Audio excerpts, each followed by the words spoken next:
Greetings, everybody. Welcome to episode 6 of Siblings and Cardboard, a Flesh and Blood podcast.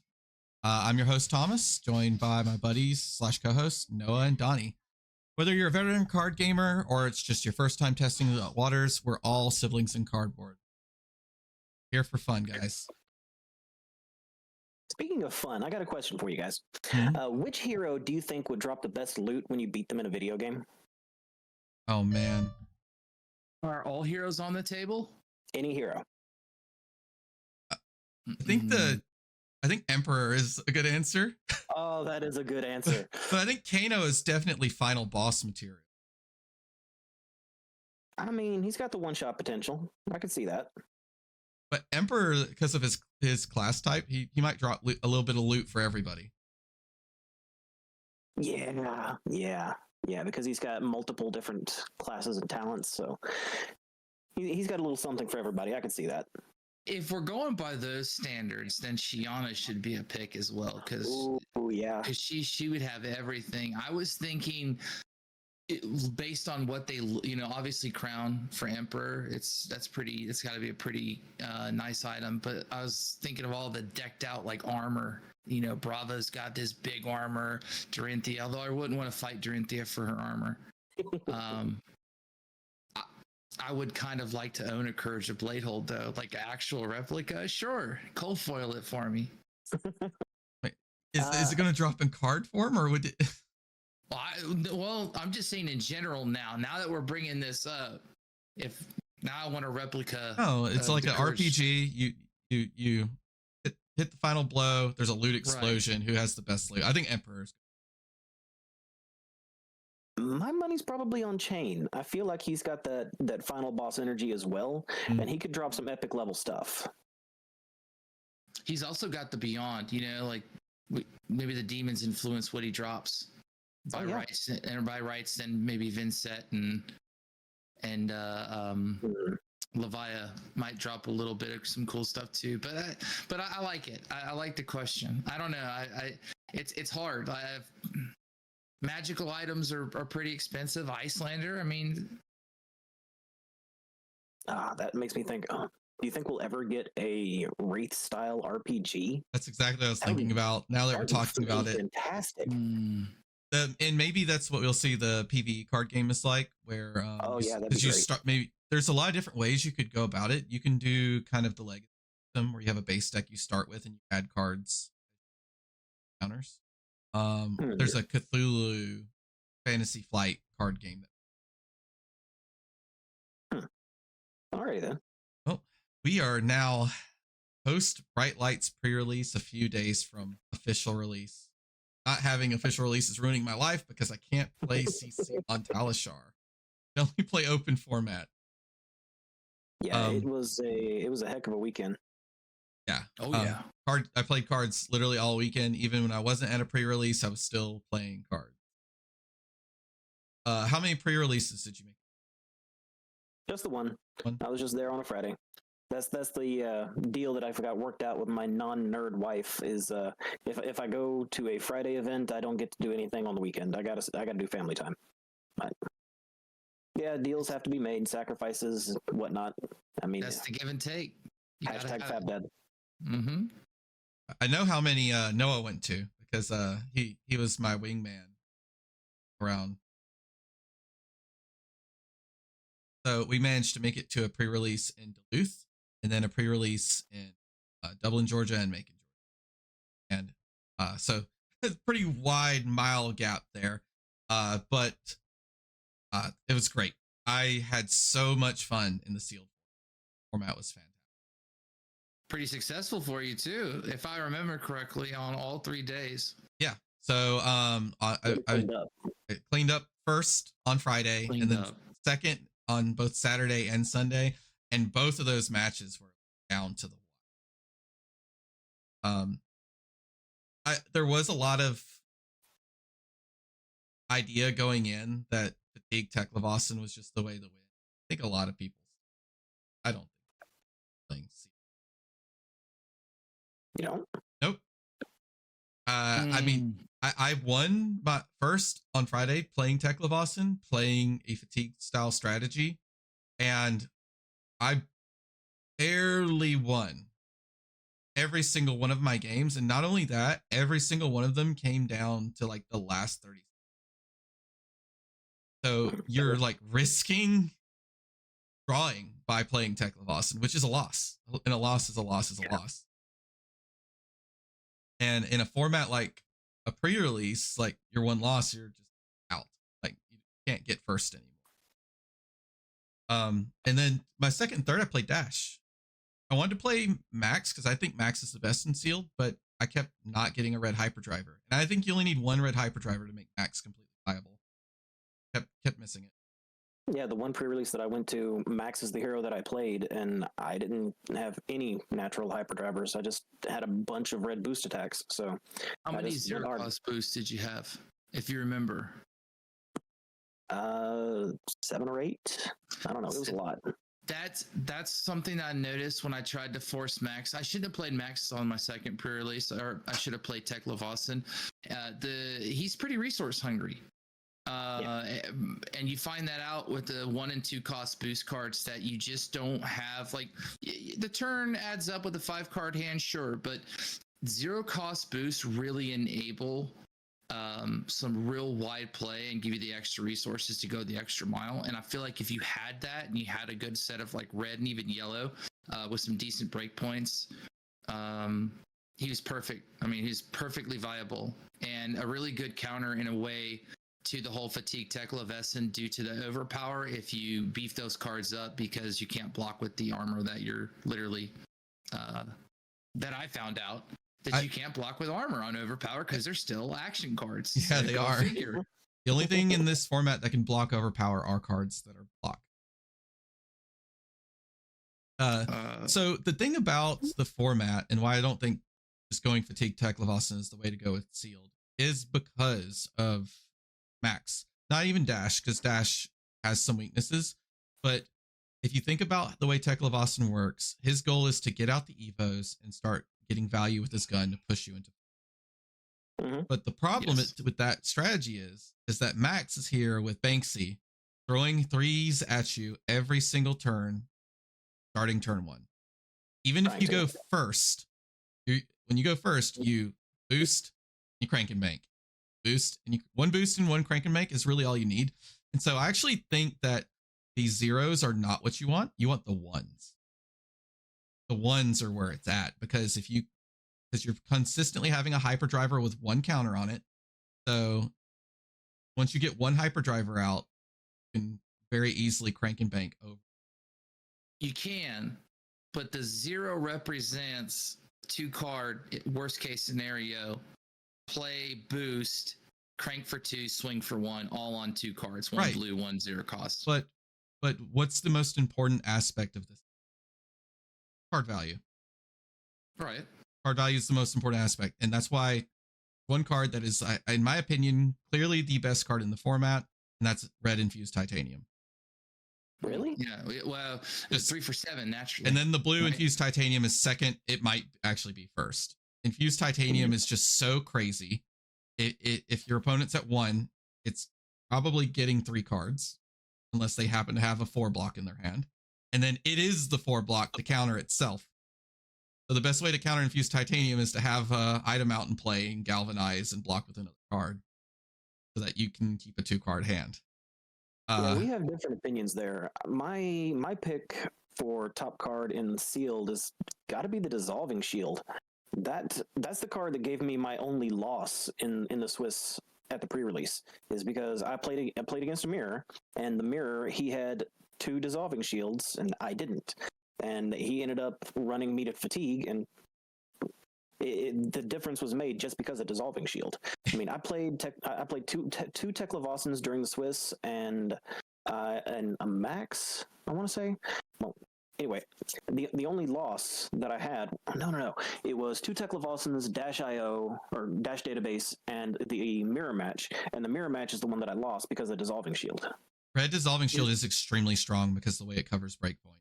And it interacts really well with Banksy. That's the modular one that you could pull 1 counter all the time. Okay, yeah, that card's great. I mean, I can't complain. I had a couple of red ones when I played Dash.io, and It's an absolute game winner with Dash.io. Man, you get to pitch one resource to put out something that covers breakpoints for the entire turn. Yeah. And this format is all about, like, your average card is 2/4 boost, and it's good. And if it's below that rate, it has to have a reason to be in your deck. 3 needs to be some kind of turn extender that you're pitch stacking, try to get with a late game wide turn. And that's something to really consider. Like, do you have a 0 red 3, do you throw it? At that point, it's just a head jab, so... No, you're boosting it. It's a head jab minus a card. Head jab is way better. With max, usually I was. If you're max, yeah, absolutely. I mean, it depends on Dash how wide your turn's going to be. Depends if you have an item on top, too. I don't know. But I left out almost every free attack boost card out of my deck. If I could take the 3 attack boost card out of my deck, I would have like 1 or 2 that would pitch, but I didn't run them at all. It's just when you throw a 3 and they block it with 1 card, they netted a card on you, and then you have to recover it with Banksy. So you throw Banksy, and then if they block Banksy, you're card neutral, but you got no damage. But if you throw a 4, you leak 1 damage if they only block with 1 card, and then you throw Banksy, and you're card neutral plus a life. That's the way I approached my deck building every time. I was like, and what's funny is I didn't play max, but I always thought, if I played max, where's my card value? It's also funny that you said maybe Fatigue Tekla-Vossen is not the way to go, but that is the one that you got the actual first place on. And I'd like to say I think Fatigue Tekla-Vossen is still a nightmare. And the reason being is I feel Max and Dash are really good if the card pool allows it. Tekla-Vossen is just the safest. And I don't mean that in like comfort pick, just pick it. I mean that in, do you have a few Evos? Do you have 3? Do you have 4? Maybe some are in the same slot. Okay, whatever. But I feel like the other 2 literally have sort of parameters that you need to play around. Okay, are my blues good enough? Are my boost cards good enough for max? All right, do I have my red hyperdriver? Maybe in some cases, although I don't necessarily think it's like that important. But I feel like the other 2, you have to actually sit and go, do I have the extra edge to play that hero really well? And if you don't, Tekla-Vossen with Fatigue is just a value game. And when people are constantly boosting, if you can kind of hold your own, you will kind of win that value game out, usually. I mean, it's not always. He did win the highest number. I have a hot take. I think Tekla-Vossen is who you pick if you're going to drop a game to a good max or dash deck, because they're going to beat you, or your Evos will be at the bottom of your deck. Because if you run too many Evos, you got cards that literally don't do anything. Like, say you get 2 red arms, you can't run both those red arms. Like, you're gonna really put two. You can.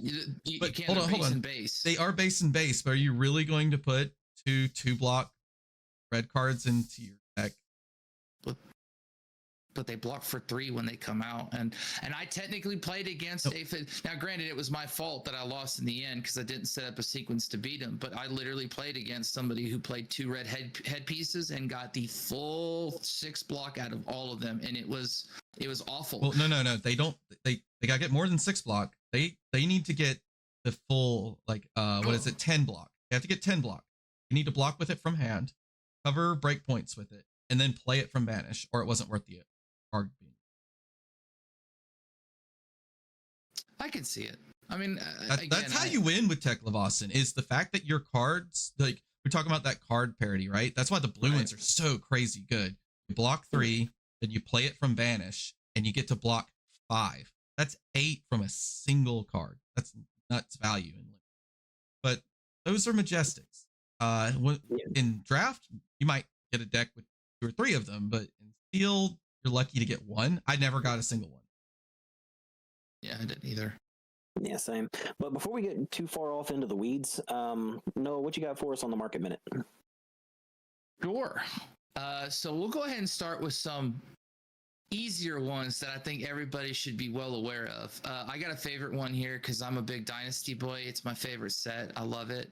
In fact, it actually picked up so much more value that now I feel even more validated spending more money on Dynasty. It's never been there's never been a better time to buy Dynasty, in my opinion. You hit a Hyperdrive or Cold Foil, congratulations. You hit Construct Nitro, congratulations. Soraya, congratulations. Emperor, you're the winner. CNC, please contact me. I'd like to buy it.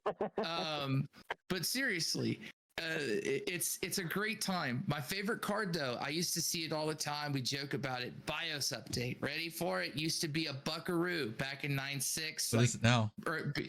400% increase up to $4. That's cool. Oh yeah, it's going through the roof.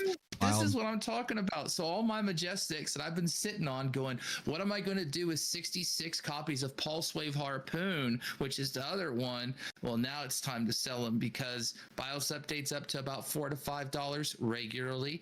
Pulse Wave Harpoon is at $20 right now for the normal card from a $10 Majestic or less not a month ago. I was just saying how cheap it is to build out Dash, and that's just not true. $60 for a playset of Pulse Wave Harpoons.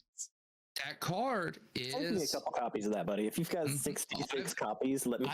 I'm pretty sure I have quite a few copies because I cannot tell you. There might even be one. I don't know if there was some in that bulk I gave you, but I have them. They're somewhere in my binder. You know, like how here. Valuable BIOS update is when it hits. Like a one card 9 sometimes. One card 9.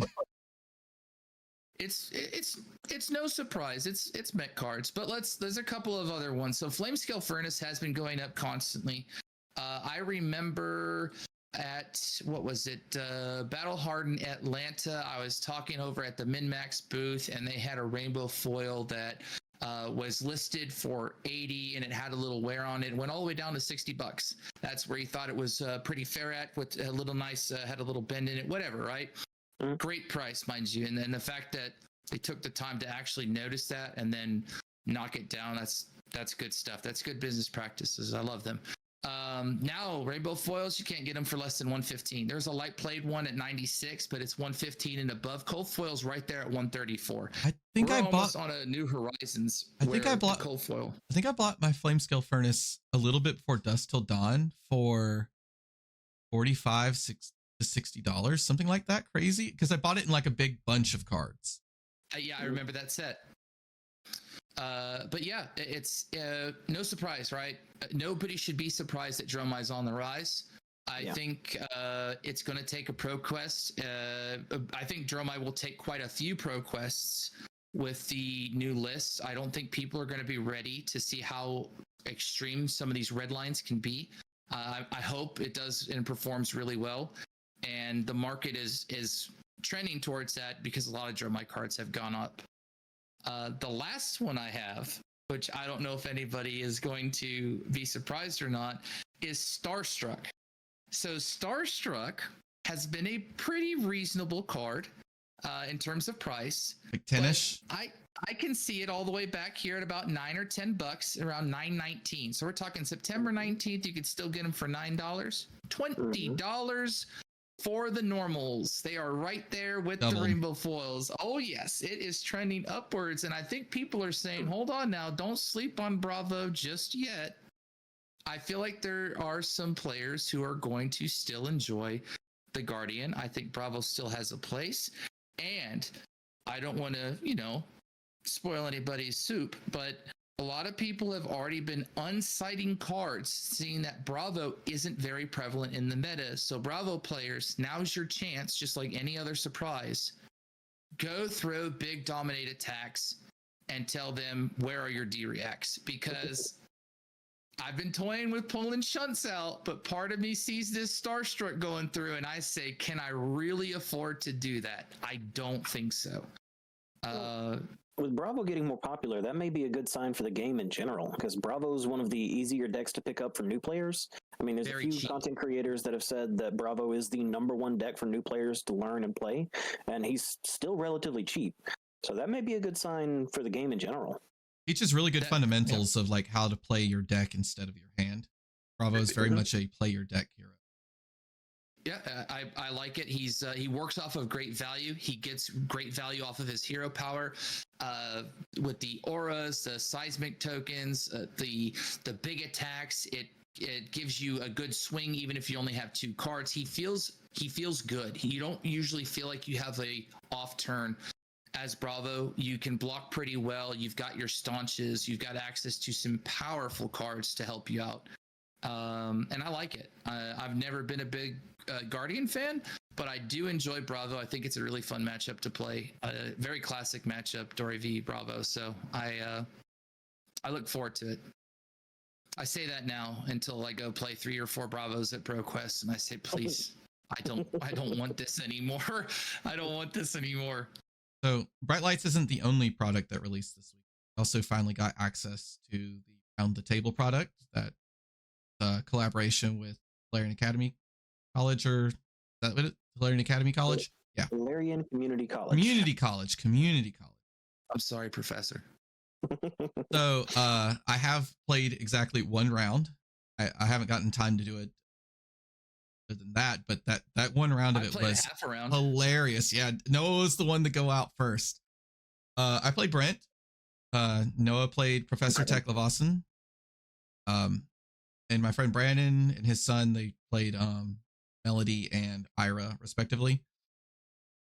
And it kind of came down to Noah was to my right, and I told him if he attacked me, I was going to give him the bonk. And then he did attack me, and I used my gear to feed a whole bunch of cards to Ira.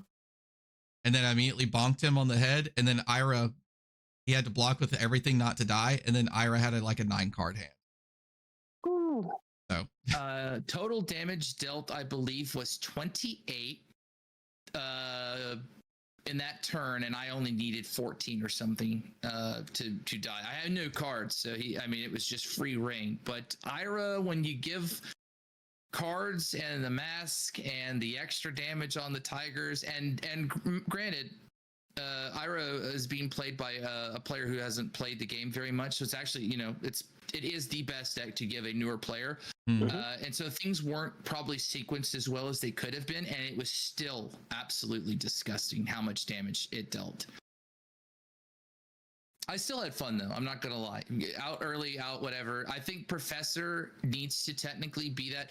It's really it's hard, right? Because you don't want to gang up on somebody, but let me tell you, if I would have gotten a 3rd or 4th Evo out, the pistol just gets crazy. Hey, I can't even. You didn't have to attack me. I could have protected you. I would have thrown more bonks at Brandon, who was playing on Melody and won with 3 played final act 3 times for gigantic damage. That was my second thing, which is nobody wants to hurt Melody. This is it, Professor. You kind of gotta belittle him a little bit because you really don't want to get. But if you just let Melody go, well, I'm really pretty and I want to sing songs and wait till the end, you won't have the cards because she has so much recursion. You will get fatigued. She will win easily. Well, I just think when she breaks whatever her gear is that gives her a quick token, that's when you need to go ruh-roh, because she probably has 2 final acts and they're coming for you. And because the way it works off of pitch scaling, so final act reads it's 1 for 1 damage, and it gets plus X, where X is double the number of pitch cards, and she combos with all the coppers that she builds up from singing songs. I think the Melody got up to it's double, and the biggest attack I saw was just a flat 25. So had 12 cards in her pitch stack.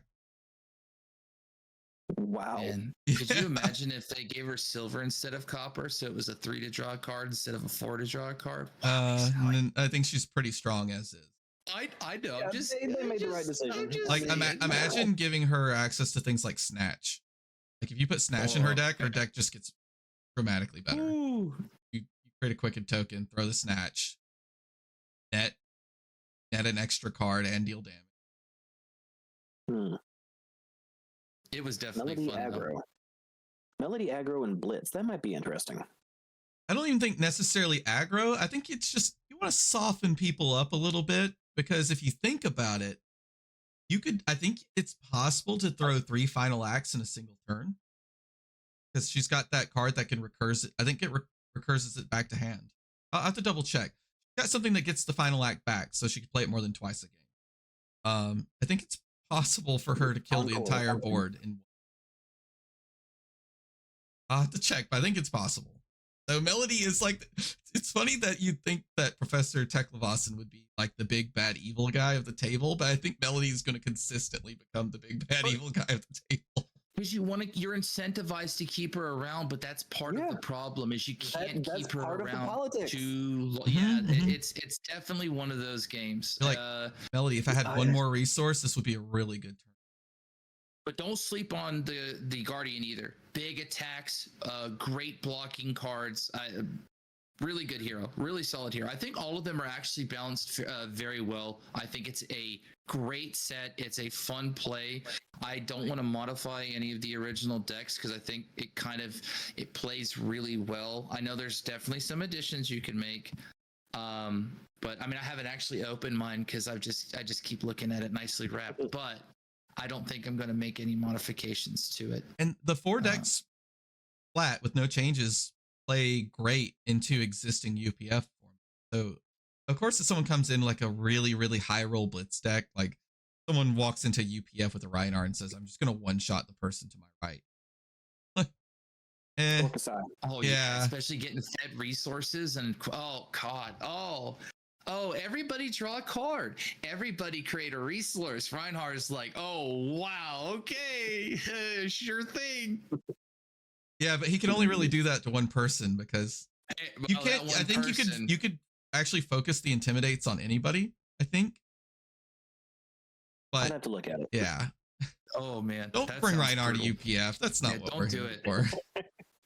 Just high roll your local battle hardened blitz. If you get lucky. Okay. Well, we're now going to lead into release. We all get to access to all these new heroes on Talishar, and we have some competitions coming up. Is the meta going to change? And what competitions do we have coming up? I think you sent me a big list of them, Donnie. Oh yeah, there is a lot of organized play going on this month. This weekend, we have the very first professional level event in Japan. It's going to be Battle Hardened Tokyo. It's going to be Blitz format. And according to what I saw online, this Battle Hardened, the very first Battle Hardened in Japan, sold out completely in 1 hour. That is what you want to hear. I mean, like that spells good stuff for the future. I think you have like two capitals of the world for card games, right? Two capitals of the world for card games: United States and Japan. Like, yep, Japan's got so many original card games that came from. I think Yu-Gi-Oh, just as much as Magic the Gathering, and Pokemon popularized trading card games. Two of the big three came from Japan.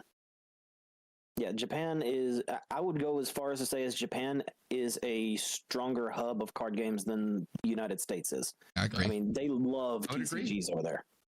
I mean, they like gambling. Like I don't think they have casinos. They gamble through other means like gacha and card packs. They got their crane machine too. I like some of that. Oh yeah. Vending machines everywhere. Yeah, I know that much. You got to get your itch somewhere. Yeah, they love that dopamine hit. It's good stuff too, and you get the physical contents of the cards. So it's gambling, but at least you get something out of it. Man, when you buy a box, gambling. Arguably more importantly for ProQuest season, though, we have two other Battle Hardens coming up this weekend. One in, I'm going to butcher the pronunciation of this one. I apologize now to any French listeners, but Toulouse in France is going to be Classic Constructed, Classic Constructed Battle Harden. And then we have a Battle Harden in Milwaukee that is also Classic Constructed. So this weekend, we have two CC events with access to bright lights. Is there enough points? What are the points for Battle Harden? Is there enough points for Lexi to LL in two Battle Hardens? I think there's still 10, aren't they? I wasn't sure. She's really close. I know that doesn't affect her. She'll be in PQ regardless. No, just in two Battle Hardens. If she wins both of them, no, she'd only be at like 940. Okay. Unless they increased it with the last ban. They only did that with the I can't PQs, remember. though. That's what I'm thinking. I don't think they increased the Battle Hardens. I'd have to double check, but I don't think so. But after that, we have the first Tier 1 level event coming in Taiwan. It's going to be Calling Taipei. That's going to be the weekend of the 13th to the 15th. They're going to have a Battle Hardened over there as well. It's going to be sealed. Then in the same weekend, we have a Battle Hardened in Brazil in Rio de Janeiro. It's also going to be classic constructed. Then the weekend after that, the weekend of the 20th to the 22nd, we have Calling Dallas Fort Worth, which is going to be CC, and there's going to be another sealed Battle Hardened there. And then that same weekend, we have ProQuest season starting. It's going to be a packed month because it doesn't end there. We have another Battle Hardened the weekend after in Warsaw, Poland. That one's going to be classic constructed. And then we have one in Kuala Lumpur in Malaysia. It's going to be Blitz. And then finally, we have a Battle Hardened in St. Louis. It's going to be classic constructed. I mean, it is a jam-packed month leading up to Worlds next month. That is a lot of flesh and blood, a lot of good flesh and blood, and you're going to get a lot of data. If you're still on the fringe about what you want to play for ProQuest, I think people are going to use these Battle Hardens as a good trial, especially mech players out there, especially those that I keep hearing, it's Teklo, it's Teklo, it's Teklo. I'm not so sure. I kind of got wrecked by somebody at Armory the other night. I'm not too sure about it either. My experience playing against Teklo is solitaire. I would agree. I'm dealing 40 damage, and then he puts on some gear, so I just need to deal 70 damage. That was my initial he will be the hero that is going to attempt to slow down the meta a little bit. I mean, that's his thing, but I don't think you can do the whole big turtle strategy. I think you need to have a boost package. And I know people have said it before. I think you have to be semi-offensive with Teklo Vesson and get the best of both worlds. I actually agree. And here's why. My play testing, the Teklo Vessons that boost typically do better. You do take a chance of losing singularity just off the bat. But that's not really your only game plan. You can say, okay, I'm just going to apply enough value, get them low, and then just beat them down, and I have the better armor set, right? So I can start, get near the end of the game, ignore your attacks, and throw giant war machines at you. And let me tell you what, a 9 overpower that has an interaction with your arsenal in your hand, and you have cognition nodes out, and cognition nodes says, if this hits, put it on the bottom of your deck, is a really, really strong recursion engine. Like, you don't really need singularity when you get to play.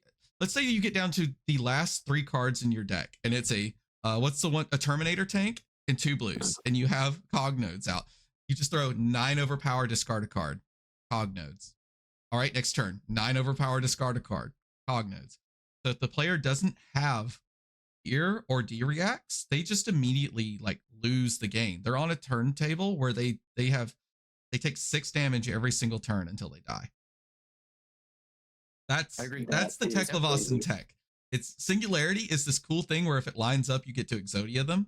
Absolutely. Yeah. But it can't be the only win con though. Let me tell you, with my testing with Dash.io, with Teklo Vesson, the reason he loses is because I see 40 cards and he sees 20 cards. So, and then if you only see 20 cards, there's a good chance you don't even see all 4 sets of evil, all 4 pieces. And I do like him though. I don't want to take away from. I think he has his place. I just feel that there's a lot of people out there really going, I want to be in that suit. And well, hold on. I think the cool factor has blown up a lot. Mm-hmm. Oh yeah. The cool factor is great. I'm sure that rises its stocks. I'm all about the cool factor. I think LSS did a good job with their quote unquote breadcrumbs that they like to lay down with their heroes.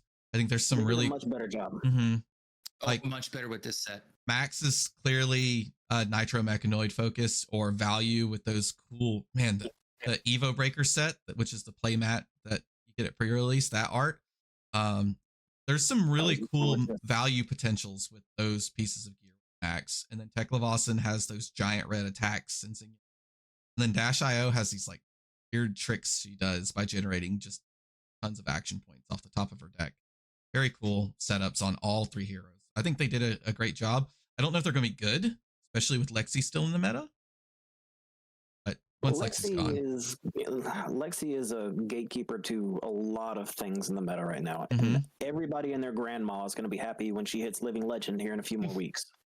Unless your grandma's a Lexi player, then you're not going to be so happy. Sorry, grandma, but she's got to go. You could still play her in LL. But if your grandma's an Azalea player, she's double rooting because she gets bullseye bracers back. Yeah. Can't wait for that. Today about not that I play Rangers, but and talking about gatekeeping mechanologist, Azalea is one of those heroes that can totally gatekeep. She's got a high win record right now in February. I saw a post about it. She's above 50%, upwards of 58% win rate. And so don't sleep on your Azaleas. Again, more of a reason, don't pull your shunts out. Don't pull your D-Reacts out. Like, you're going to need them for Azalea. You're going to need them for Bravo. But I think the meta is going to get blown wide open, obviously, once Lexi leaves, and then eventually Icelander leaves. We're going to enter a faster meta. It's going to be good. I even think it makes the boost package from Teclavescent that much better. You're getting value out of your boost cards. You're banishing the armor. You're still getting to play it for value, while these aggro decks are not going to block anyway, or they're going to try and value block. And so I feel it makes it even better. So Noah, what's your opinion on like competitive meta? Which deck do you think come out of Bright Lights? And let's kind of ignore Lexi. So not necessarily PU season, but world season.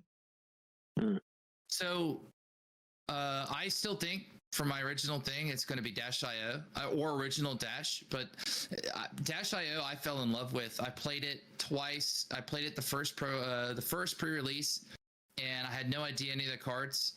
And I probably could have squeaked out a 3-1 if I had any actual knowledge of it. The first game I lost just because I played so slow. I had to give it to Chris. He knew what he was doing, and I had no idea what I was doing. So I know why we went to time, and it sure wasn't his fault.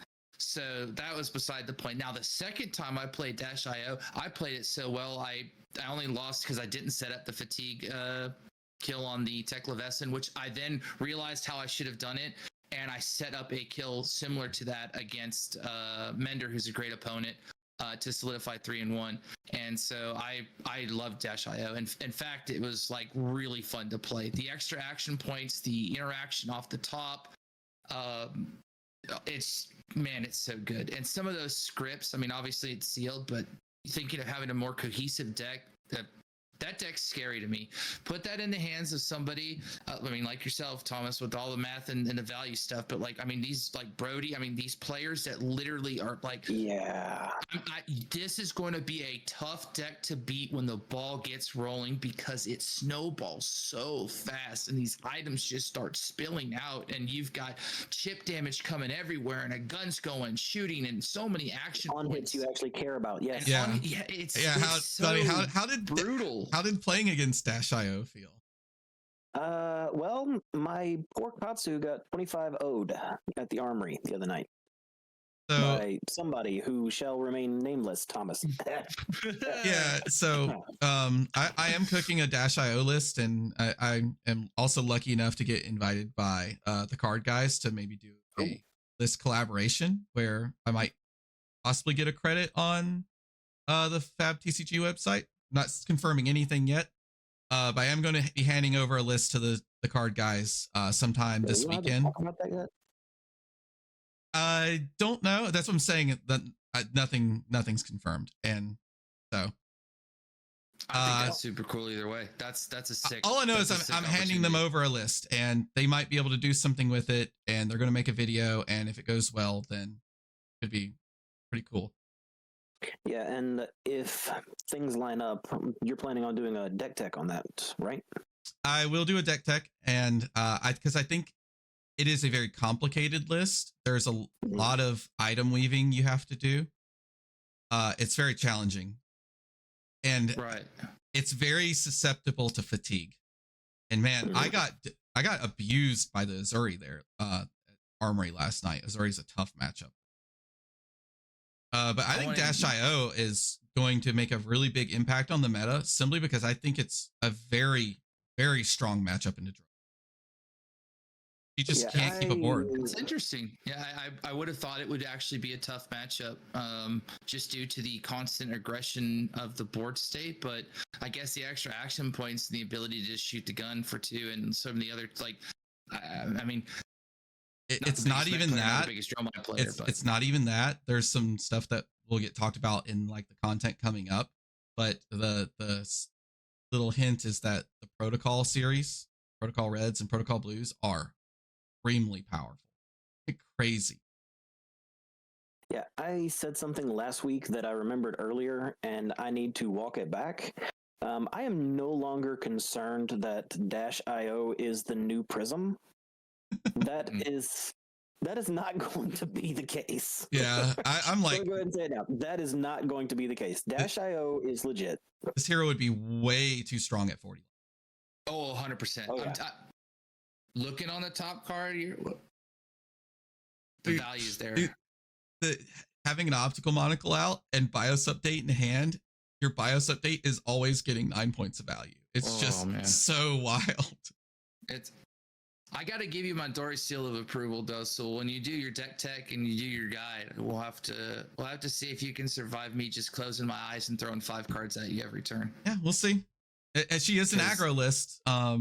So she's also susceptible to the same thing aggro lists are susceptible to.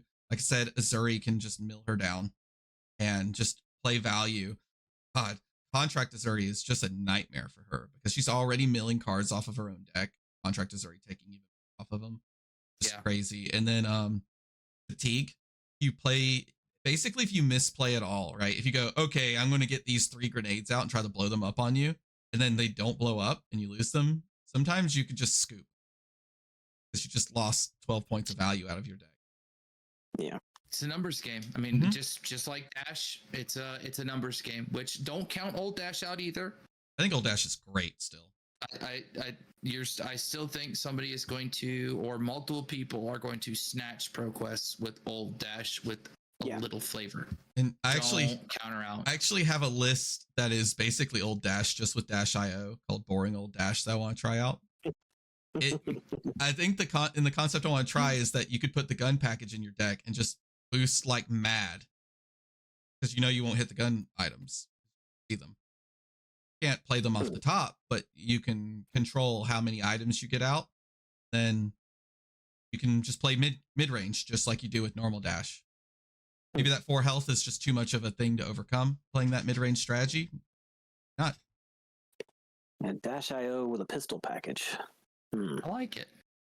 You got to try it because otherwise you'll never know. Yeah, I could see that being pretty good too. It's like, so you got to think a little bit that how much value do you have to recover to make it worth running Dash.io over Old Dash? It's like 6 or 7 points, right? Dash starts with the item and 40 life. Yeah. Do you think it's possible that Old Dash wins Worlds with Lexicon, and that puts her right at Living Legend, right? It doesn't quite put her over the top if she wins World, but it puts her right at the edge. If Sam Sutherland shows up or Merritt Kemp or some of those Dash legends, for sure. I have played a lot of Dash, and the way they can squeak out games, a deck that is so honest, just blows my mind. They're so good. I wouldn't be surprised if Old Dash won Worlds. I could see it. Especially if Icelander is still in and shows up in force. Oh, yeah. Because Old Dash just eats Icelander up. Like, Old Dash loves Ice. I guess not Lexi, but the Old Dash loved Old Him. Old Him was just free win most of the time. And Icelander is mostly free. She just can't handle the giant haymakers that Dash throws over and over. Even if you try to eat up her action point, even if you ice tax her, the deck is so blue rich and run 3 AB naturally with Viscronic and Achilles Accelerator. And she's got a really good Guardian matchup in general, right? So versus Bravo, she's still pretty favored. I think Bravo is a skill matchup. You could run your D-Reacts, right, and try to do the gun package, but Starstruck completely turns your turn off. Like with the exception of your red zipper hits and your red and maybe yellow throttles. Like you don't get to do gun stuff. Starstruck hits, a lot of your attacks don't get to come in anymore. Like you can't throw 0 to 60. So if you're like, okay, I'm going to block with a few cards, the Starstruck still gets hits. You can't like throw that 0 to 60 out of arsenal. Yeah, Starstruck, good card. I heard it's going up in price recently. Yeah, it is really strong. Crazy, isn't it? It is a good card. Yeah, you combine that with Crippling Crush. I think. Oh man. I think a Bravo with momentum. Yeah, and Spinal. Bravo's got game against mech. It's not. That's why they usually go gun, because they can kind of just ride the tide and hopefully not die to all of those attacks. Yeah, Bravo's got a really good aggro matchup, and if things in the metagame are going more aggro after Lexi goes, it really may be Bravo's time. It is hard as a deck that plays pretty aggressive, although I think there's faster decks to play than Dory, obviously. It is hard to try and first cycle a really good Bravo that's playing for that second cycle value. I mean, I think Ninja has a pretty favorable matchup into Guardian, does just due to the width. Bravo, or no? I don't think so. I think Fi typically gets fatigued.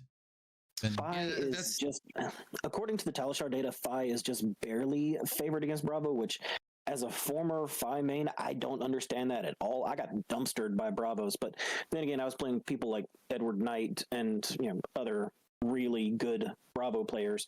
But yeah, Katsu just gets dogged by Bravo. It's bad. It's bad. It's because like the Katsu to beat the Bravo needs to like draw the combo in. Because you're never getting that first surging strike ever. It's just not going to happen. Yeah, and it is very hard to try to set anything up because there's so much relevant disruption that Katsu doesn't want to hit. I mean, it's a cursed matchup. You can win. It is possible. I mean, it's probably like 60-40 Bravo favored, but if the Bravo techs against you, it's worse than that, in my opinion. But then again, I don't know. What are you playing at ProQuest, Sonny?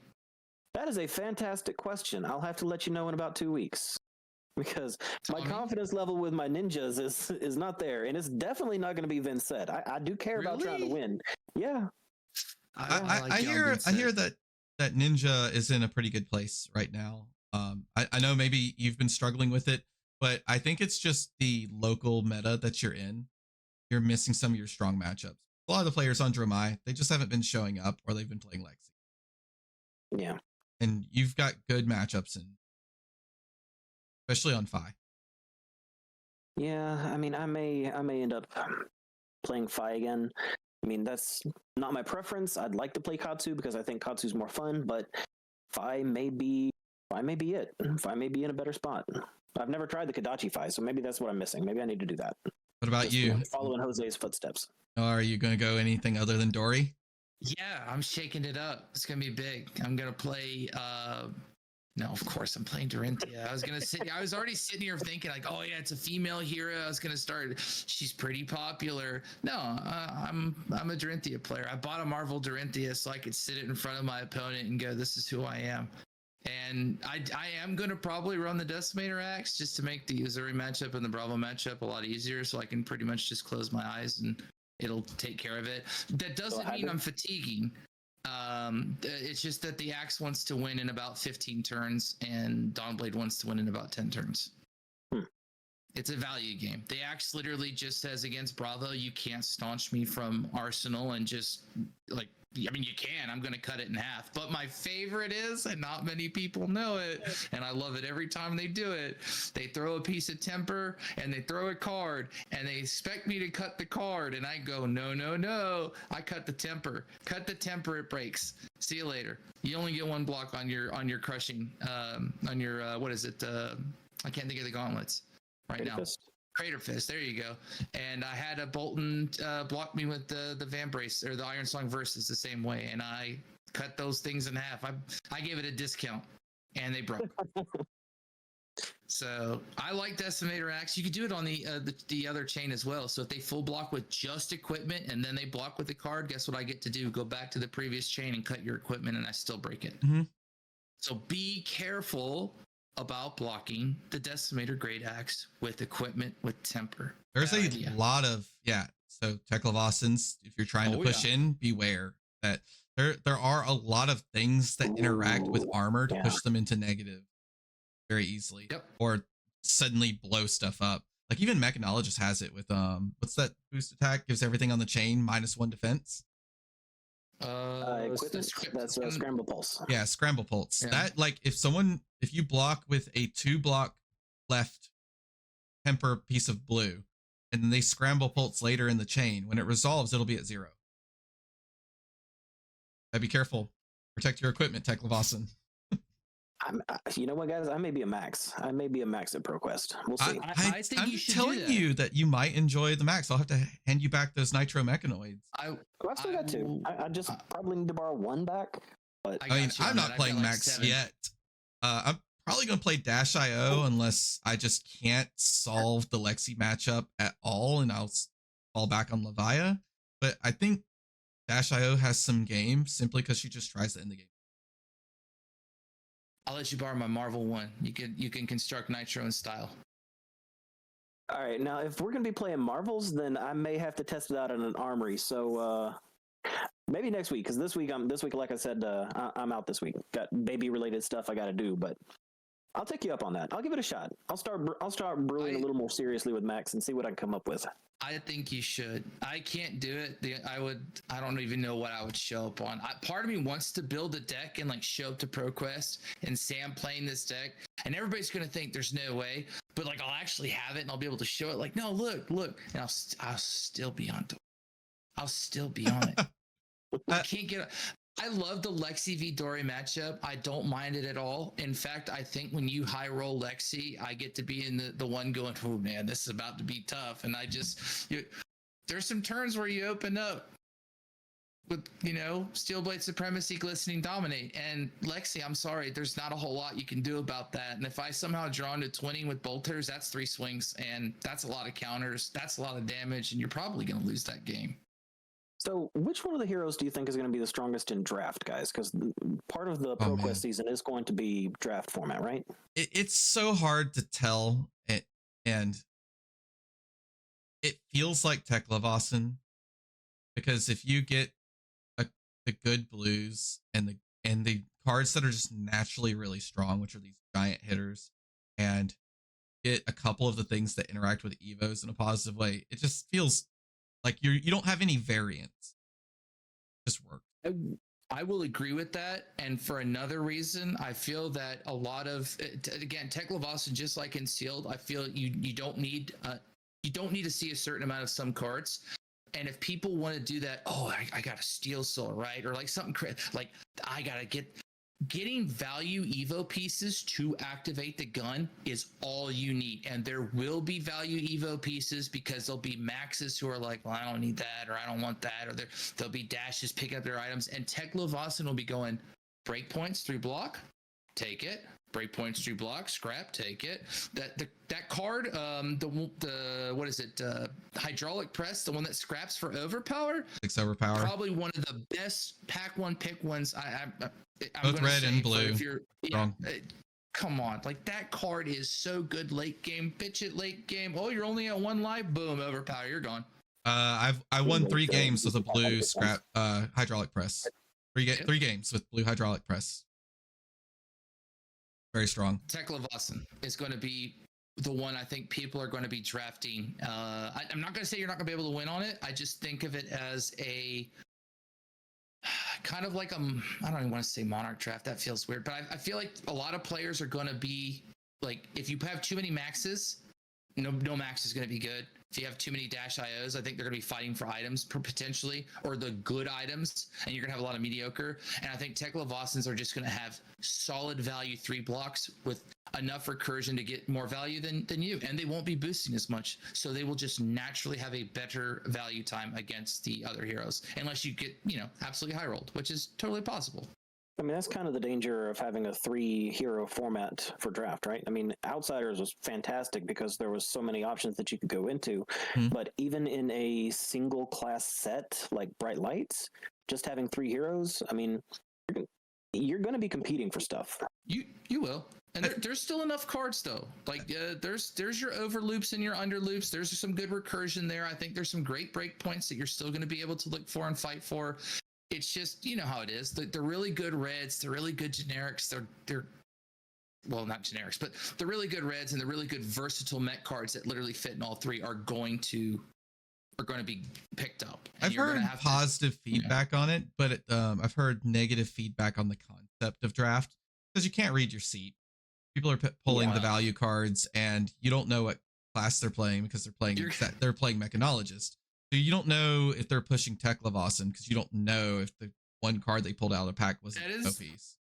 That is a really good signals are out the window. I was also going to say you're not going to know your seed as well either because you're not going to have access to Fab or to draft practice to be able to know what you should draft anyway. Yeah. So I'm not throwing shade. I'm just saying. Let's just the context is that Draft Fab was kind of like a little add-on website that kind of worked with Fabrary and Talishar that allowed you to draft on internet with with 8 players, so you could practice.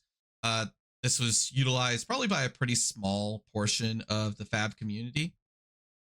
Really think about it. Well, you gotta think only a small portion are up in arms over this. A large portion of the competitive community, small portion of the full Flesh and Blood community probably used it. So that's why I mean the squeaky wheel kind of things going on. Yeah. I think it's pretty unfortunate. I can understand why LSS did it, but I think it's unfortunate that a format that demands that you get 8 players in a room and spend $15+ on packs, and that's looking at packs being the prices they are in the United States. They could be much more expensive in other places. Yeah. I mean, it definitely sucks for people that are qualified for Worlds and don't have testing teams that they can pull together like that, or people that live in rural areas. I mean, it's going to make it really, really difficult for them, and it's going to give a huge competitive advantage to everybody like on the Wolf Pack, for example, that are just going to have access to these high caliber players that want to do this with you. I mean, when you've got that kind of coordination and access, you've got a clear advantage.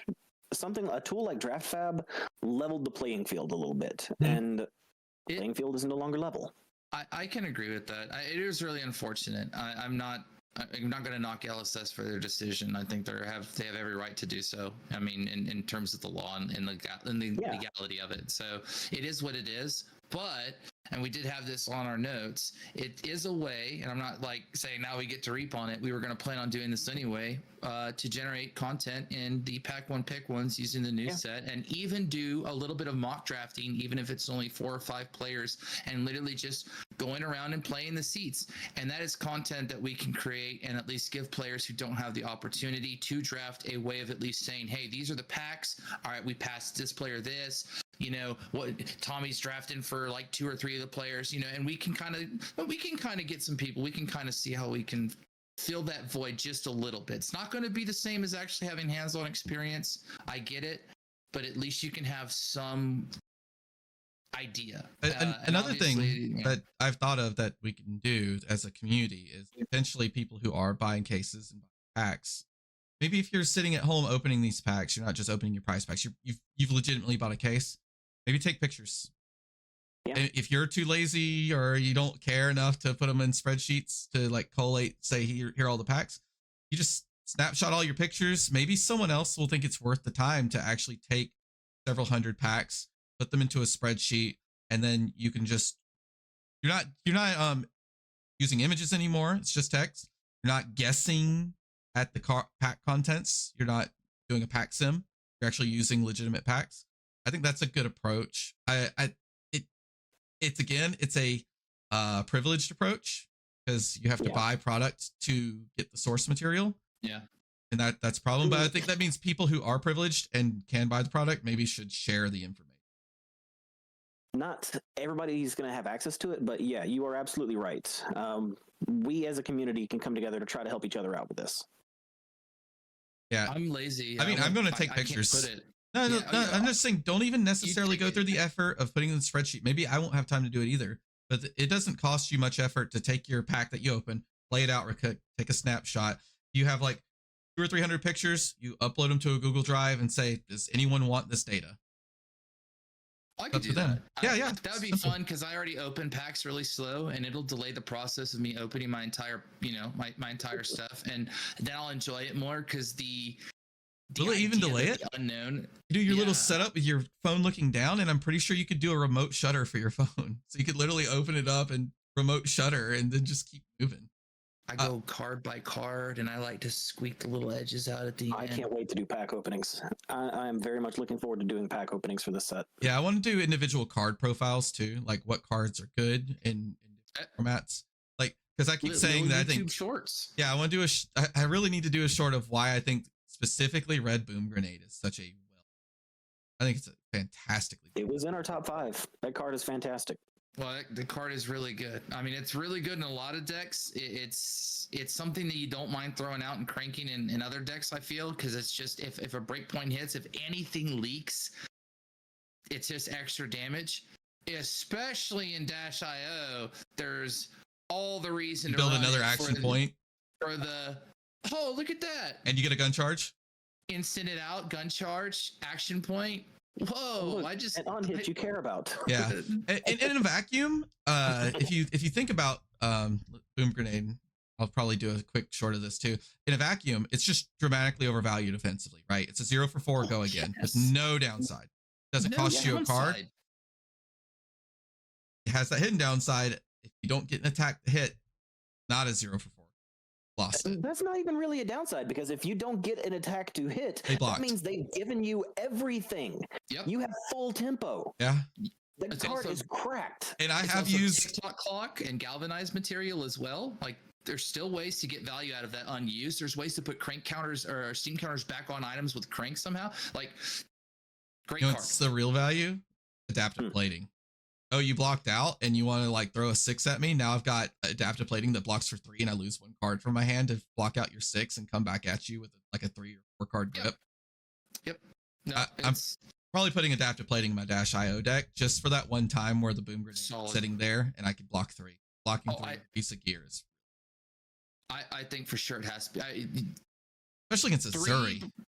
3 block is great. Zuri's get out of here. I'm excited though. We've got some good content that we're definitely going to be bringing from our channel and on YouTube in shorts. And I'm going to be doing pack openings 1 per day, making little YouTube shorts. Once I get familiar with it, I'll just be sitting here screaming about work, and then I'll throw open a pack and it'll be fun. So we'll all have a really good time about it. But there's a whole case or 2 set aside for some really fun content, including pack 1 pick ones, including some of this draft stuff. Definitely want to bring you guys this. And I think it'll be fun. I think it'll be fun for everybody. Yeah, we are actively trying to grow the channel and provide more things, so it's not just the podcast that we're producing every week. We want to put out as much as we can, as long as it's good, as long as people enjoy it. We want to put it out there. You're all going to be in a video on Fridays when I throw a pack in front of the table, and it's either pack 1 pick 1, or we're just going to do a big open, and we're all going to have to get really I'm so excited for Friday. We're all going to get really excited. Get a little bit more product. I could actually play CC on Talishar. Stoked. Okay, I think that's the end of our show for this week. Thanks for joining us, everybody. Where can we find you, Noah? You can find me on Twitter at LootSoHeavy, and Big Mac's on Discord. You can also find me on Twitch at the moment at twitch.tv/LootSoHeavy as well. But I think we'll be migrating to YouTube eventually to kind of solidify everything there, and maybe even be live on the siblings from time to time doing some practice. I think it'll be fun. What about you, Donnie? Same stuff, different week. I am Draco Hominis 87 on most of the social medias. Specifically, you can find me on Twitter or Discord as Draco Hominis 87. If you're interested in written content at all, look me up on fabric.gg. Not only are there a bunch of other great articles from other great authors on there, I do several different projects, and I've actually got 3 articles right now pending in the air, just waiting to be published. Hopefully some of that will be coming out pretty soon. You could find me on most social medias as Wet the Systems, except for Twitter, which is at System Wet. Don't know why I couldn't get that name. But yeah, I think we might also start trying to use the channel to do some streaming for specifically Flesh and Blood, where my Twitch would be just for video games. Anyway, anything else? Any closing comments? No, look forward to seeing you next week. Like and subscribe. Help us out. Yeah. Engage, leave some comments. We like to talk, obviously. Yeah, it's fun. Have fun with the new set, everybody. And remember, we're all siblings in cardboard. Bye, everybody. Discard your cards. Good night, everybody.